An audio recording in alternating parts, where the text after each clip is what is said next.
bonjour à la suite des vidéos précédentes que nous avons consacrées aux enseignements des témoins de Jéhovah. Aujourd'hui, nous allons nous attarder sur un verset de la Bible, la lettre aux Hébreux, au chapitre 1, verset 3. Et comme nous l'avons fait dans les vidéos précédentes, nous allons nous servir des textes bibliques qui ont été traduits par les témoins de Jéhovah. Donc nous allons sur le site jw.org et nous pouvons lire dans la lettre aux Hébreux au chapitre 1 verset 3 ce qui est dit: il est le reflet, parlant de Jésus-Christ, de la gloire de Dieu et la représentation exacte de son être même, et il soutient toutes choses par sa parole puissante. Après avoir fait une purification pour nos péchés, il s'est assis à la droite de la majesté dans les hauteurs. Donc nous allons essayer de comprendre ce verset à la lumière de l'ensemble des textes bibliques.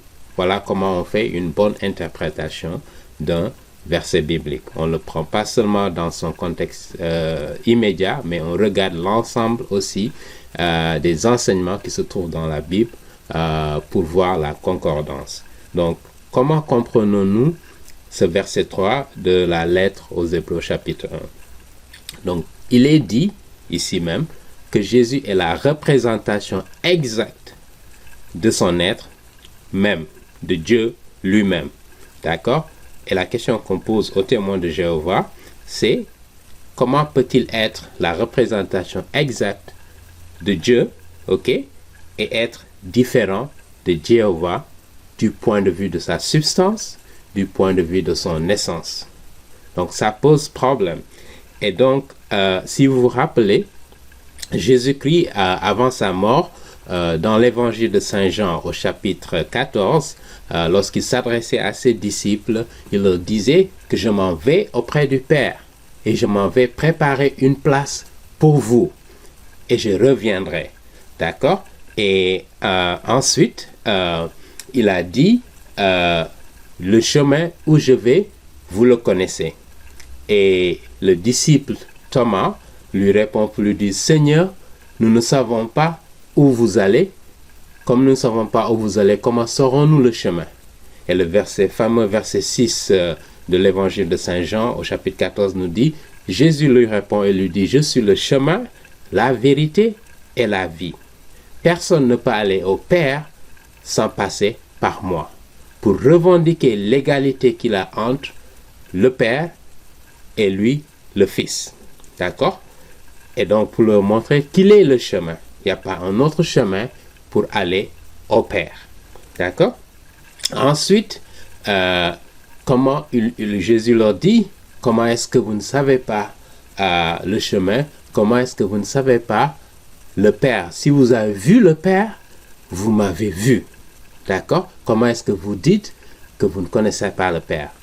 Et le disciple Philippe lui pose la question: montrez-nous simplement le Père et cela nous suffit.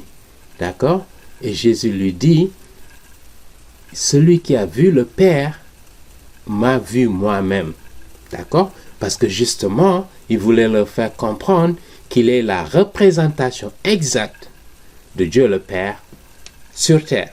D'accord? Lorsqu'il est devenu homme, d'accord, étant Dieu, il est devenu homme, d'accord, et il est la représentation exacte. Et voilà ce que la lettre aux Hébreux nous dit ici. Et c'est ce qu'on retrouve également dans la lettre de Saint Paul aux Colossiens, au chapitre 1, verset 15, où Jésus nous dit qu'il est l'image visible du Dieu invisible. Naturellement, les témoins de Jéhovah l'ont mal compris, et nous avons parlé de ça dans la vidéo précédente pour dire que Jésus-Christ lui-même, qui est à l'origine de l'ensemble de la créature, n'a jamais été créé. D'accord? Le texte grec original que les témoins de Jéhovah utilisent le prouve amplement. D'accord? Eux, ils ont changé ce texte grec pour dire qu'il a créé toute autre chose, d'accord? Parce qu'ils supposent que Jéhovah l'a créé, alors que c'est pas ce que le texte original nous dit. Donc ici, la lettre aux Hébreux nous dit qu'il est la représentation exacte de son être, d'accord?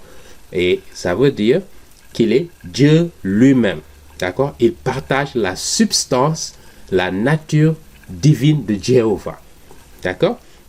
Ensuite, nous lisons, il soutient toutes choses par sa parole puissante. Vous vous rappelez, lors de la création, au chapitre 1 de la Genèse, la Bible nous disait toujours que Dieu parla, d'accord? Dieu dit ceci et cela fut créé, d'accord? Et le Dieu qui est utilisé, c'est Elohim, d'accord? Qui est une pluralité, d'accord, de personnes, mais un seul Dieu, d'accord?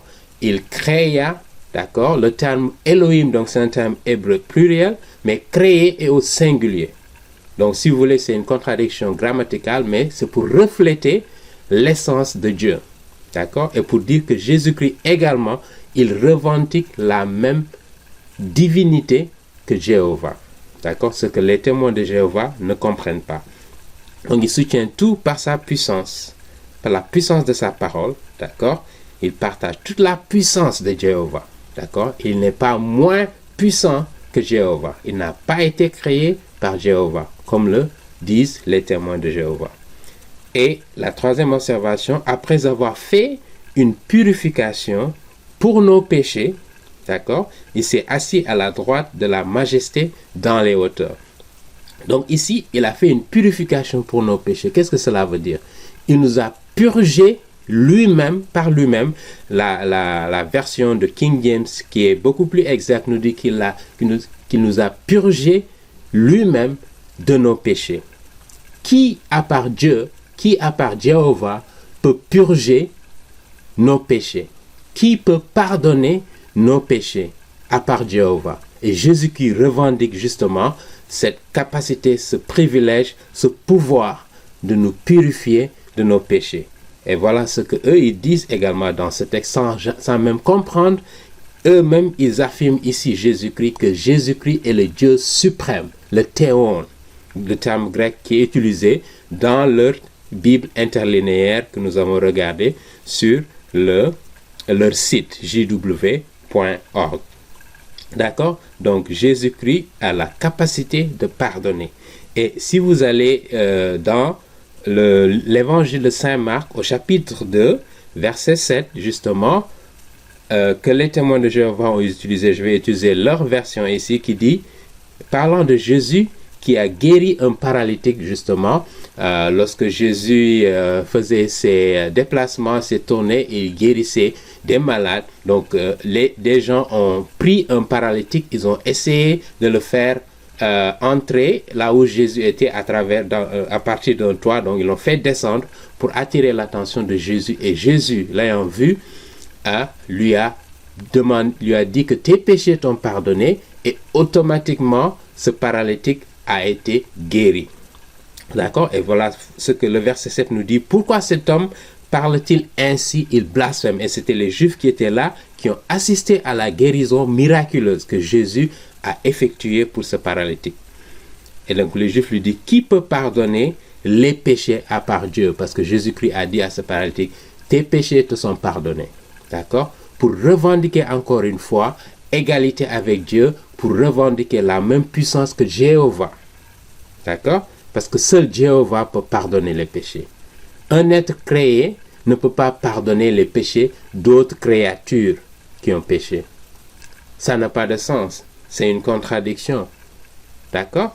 Et donc, voilà la contradiction dans laquelle les témoins de Jéhovah s'enferment lorsqu'ils affirment que Jésus-Christ, il a été créé, mais en même temps, ils retiennent les autres passages qui montrent très clairement que Jésus-Christ est Dieu lui-même.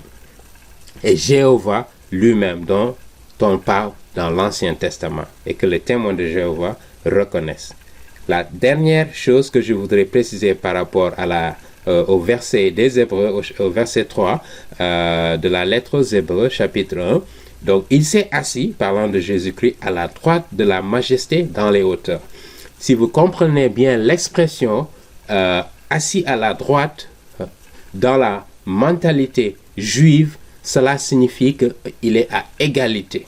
D'accord? Et on verra dans le livre de l'Apocalypse au chapitre 5, parlant de Jésus-Christ, de l'adoration qui lui est due au ciel par toute créature qui est au ciel, sur la terre et sous les eaux, sous la terre, qui lui donne l'adoration qui est due à Jéhovah. Et c'est cette même adoration-là qui lui a été donnée parce qu'il est assis à la droite de Dieu le Père. D'accord? À égalité avec Dieu le Père. Voilà ce que je voudrais présenter dans cette vidéo. Une prochaine vidéo va donner d'autres exemples sur Jésus-Christ, sa nature, selon ce que les textes bibliques nous disent et selon l'interprétation correcte que les témoins de Jéhovah n'ont pas. Voilà pourquoi c'est une secte chrétienne et il faut faire attention à ce qu'ils enseignent en allant simplement sur leur site pour voir ce qu'ils enseignent et pour voir toutes les contradictions dans lesquelles ils s'enferment. Je vous remercie et je vous dis à très bientôt.